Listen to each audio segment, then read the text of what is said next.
CBSE ने class 9th math syllabus में कुछ चेंजेस किए हैं, जिसमें से एक चैप्टर एक्स्ट्रा इंक्लूड किया गया है सीक्वेंस एंड सीरीज, जिसमें आपको रीड करना है एपी एंड जीपी के बारे में। तो एपी एंड जीपी क्या होते हैं, तो उससे पहले आपको सीक्वेंस एंड सीरीज के बारे में जानना है। चलिए हम सीक्वेंस के बारे में बताते हैं। जैसे मैंने कुछ टर्म्स यहाँ पर लिख दिए हैं, जैसे 1, 4, 9, 16, 25, 10, 15, 20, 25, 8, 4, 0, -4, -8। तो ये आप एक पैटर्न देख पा रहे हैं, और इस पैटर्न में कुछ फिक्स्ड रूल फॉलो हुए हैं। जैसे कि इसमें देखिए 1, 4, 9, 16, 25 है, तो आप विजिट कर पा रहे हैं कि ये 1 का स्क्वायर है, ये 2 का स्क्वायर है, ये 3 का स्क्वायर है, ये 4 का स्क्वायर है, ये 5 का स्क्वायर है।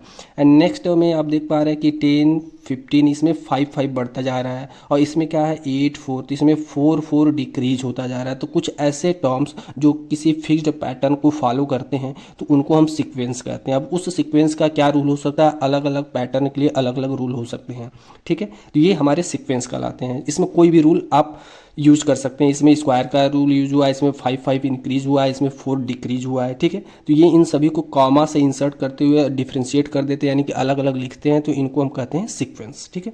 अब सीरीज की क्या बात होती है, तो इसी सीक्वेंस को हम सीरीज में कैसे लिखते हैं, तो जैसे लिखा है फर्स्ट सीक्वेंस 1, 4, 9, 16, 25। तो इसी को आपको कुछ करना नहीं, 1 + 4 + 9 + 16 + 25 अप टू सो ऑन। तो यानी कि जो भी सीक्वेंस है उनको आप प्लस प्लस करके लिख देते हैं, तो ये बन जाता है सीरीज। सीरीज में करते क्या है, जो भी सीक्वेंस रहते हैं उन्हीं में उन सभी टर्मों का हम सम करते हैं, तो ये आपका सीरीज बन गया। ऐसे ही सेकंड के लिए कैसे बना पाएंगे, 10 + 15 + 20 + 25 plus up to so on. तो जो भी सीक्वेंस दिया है उसमें आप प्लस प्लस करके लिख देते हैं, तो ये सीरीज बन जाता है, और उनको कॉमा करके लिखते हैं तो ये सीक्वेंस बन जाता है। सीक्वेंस में कोई भी रूल आप फॉलो कर सकते हैं, जैसे इसमें स्क्वायर का रूल फॉलो हुआ है, इसमें 5 इंक्रीज हुआ है, इसमें 4 डिक्रीज हुआ है। तो इन सभी जो पैटर्न बनना है तो उसमें अलग अलग रूल हो सकते हैं, और इन अलग अलग रूल को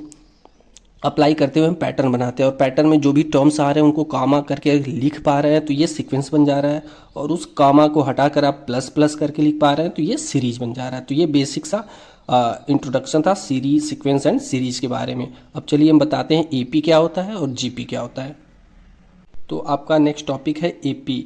शॉर्ट फॉर्म में एपी बोलते हैं, ये ऐसे फुल फॉर्म में होता है अरिथमेटिक प्रोग्रेशन, तो इसको शॉर्ट में हम लोग कहते हैं एपी, यानी कि अरिथमेटिक प्रोग्रेशन। अब इसको समझाने के लिए मुझे आपको एक एग्जांपल लेना पड़ेगा। एक एग्जांपल लेके चलते हैं, 3, 7, 11, 15 अप टू सो ऑन। अब देखिए इसमें एक ये आपका पहले सीक्वेंस है। सीक्वेंस क्यों है, क्योंकि इसमें एक फिक्स्ड पैटर्न फॉलो हुआ है। तो इस फिक्स्ड पैटर्न फॉलो होने से क्या अप्लाई हो रहा है, तो आप देख पा रहे हैं इसमें जो फर्स्ट टर्म है इसको फर्स्ट टर्म कहते हैं, यानी पहला जो टर्म है फर्स्ट टर्म उसको A1 से डिनोट करते हैं। तो यहाँ पर A1 कितना है, 3 है। सिमिलरली यहाँ पर 7 है, सेकेंड टर्म है, तो इसको A2 से डिनोट करते हैं। A2 कितना है आपका, 7 है। थर्ड टर्म क्या है, A3, तो A3 यहाँ पर क्या है फ्रेंड्स, 11 है। ऐसे ये A4 हो गया। जनरली A1 यानी फर्स्ट टर्म को A से भी लोग डिनोट करते हैं, यहाँ A1 भी लिख सकते हैं आप। तो यहाँ पर फर्स्ट टर्म हो गया 3। अब आप देख पा रहे हैं 3 से 7 जाने में आपको कितने का डिफरेंस मिल रहा है, 4 का।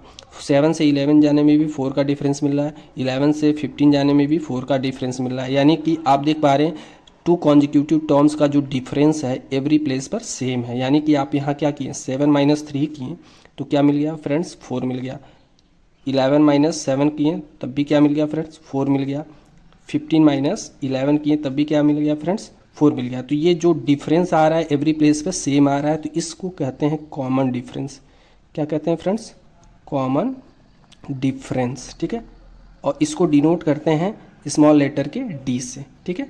किसे डिनोट करते हैं, स्मॉल लेटर के डी से, जो कॉमन डिफरेंस होता है, यानी कि एवरी कॉन्जिक्यूटिव टर्म्स का जो डिफरेंस है वो सेम होता है। यानी कि डी बेसिकली होता क्या है आपका, आप A2 - A1 फाइंड करिए, ये इक्वल होगा A3 - A2 के, या फिर ये इक्वल हो सकता है A4 - A3 के। ऐसे ही चलता जाएगा, यानी कि 2 कॉन्जिक्यूटिव टर्म्स के बीच का जो डिफरेंस है वो सभी प्लेस पे इक्वल आएगा। उस डिफरेंस को हम लोग कहते हैं कॉमन डिफरेंस।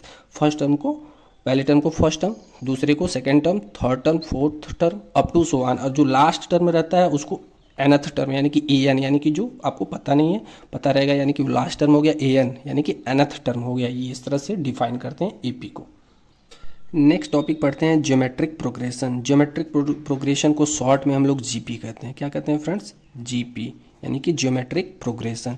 ये भी आपके सीबीएसई के सिलेबस में, जो क्लास 9th के मैथ का सिलेबस है उसमें इंक्लूड किया गया है। तो जीपी क्या होता है इसको भी एग्जाम्पल से हम समझते हैं। एक एग्जाम्पल लेते हैं, 1 2 4 8 16 32 अप टू सो ऑन।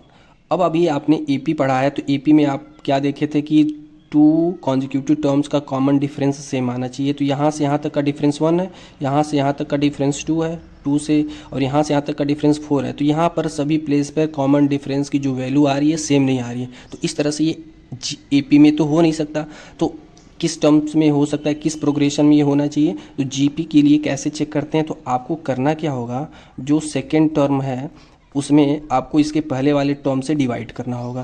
तो यहाँ पर देख पा रहे हैं सेकेंड टर्म 2 है, फर्स्ट टर्म 1 है, तो यहाँ पर कितना आ गया फ्रेंड्स, 2 आ गया। इसी प्रकार आप थर्ड टर्म में किससे डिवाइड करना होगा, इसके पिछले वाला टर्म्स यानी कि सेकेंड टर्म में डिवाइड करिए, तो 4/2 लिख सकते हैं। तो क्या मिला फ्रेंड्स, 2 मिला। नेक्स्ट ऐसे ही कर सकते हैं आप, फोर्थ टर्म में आप थर्ड टर्म से डिवाइड करिए। फोर्थ टर्म में क्या है, 8 है, थर्ड टर्म में क्या है, 4 है, तो डिवाइड किए तो क्या मिला, 2। ऐसे ही आप फिफ्थ टर्म में फोर्थ टर्म से डिवाइड करिए। फिफ्थ टर्म में आपका 16 है, यहाँ पर 8 है, तो यहाँ भी क्या मिला, 2। तो आप देख पा रहे हैं कि डिवाइड करने पर जो आपका रेशियो आ रहा है वो एवरी प्लेस पर सेम आ रहा है। यानी कि 2 कॉन्जिक्यूटिव टर्म्स का आपस में जब डिवाइड कर रहे हैं तो उसमें जो कॉमन रेशियो बन रहा है, यानी कि 2 2 आ रहा है, ये सभी जगह सेम है। तो ये कॉमन, ये रेशियो सेम आ रहा है, तो इसके वजह से इसको कहते हैं कॉमन रेशियो। क्या कहते हैं फ्रेंड्स, कॉमन रेशियो, और इसको डिनोट करते हैं स्मॉल आर से। तो ऐसा प्रोग्रेशन, ऐसे सीक्वेंस जिनमें कॉमन रेशियो सेम आए तो उनको हम लोग कहते हैं क्या, ज्योमेट्रिक प्रोग्रेशन, और इसको डिनोट करते हैं स्मॉल आर से। तो और एपी की तरह इसमें भी first term, second term, third term, fourth term, fifth term up to so on. But इसमें एक चेंज ये रहा कि इनके 2 टर्म्स के बीच का जो रेशियो आ रहा है वो सेम आना चाहिए। आपको कैसे फाइंड करना है, A2/A1, यानी कि सेकेंड टर्म में डिवाइड करना होगा फर्स्ट टर्म से, ऐसे ही थर्ड टर्म में डिवाइड करना होगा सेकेंड टर्म से। तो सभी प्लेस की वैल्यू, सभी जगह के जो रेशियो हैं उनका वैल्यू क्या आना चाहिए, सेम आना चाहिए। उसको हम लोग कहते हैं कॉमन रेशियो। तो इस तरह से ये प्रोग्रेशन आपका किस में हो गया फ्रेंड्स, जीपी में हो गया। वीडियो अच्छा लगा तो वीडियो को लाइक करिए। ऐसे ही वीडियो और चाहिए तो आप कमेंट बॉक्स में ज़रूर मैसेज करें।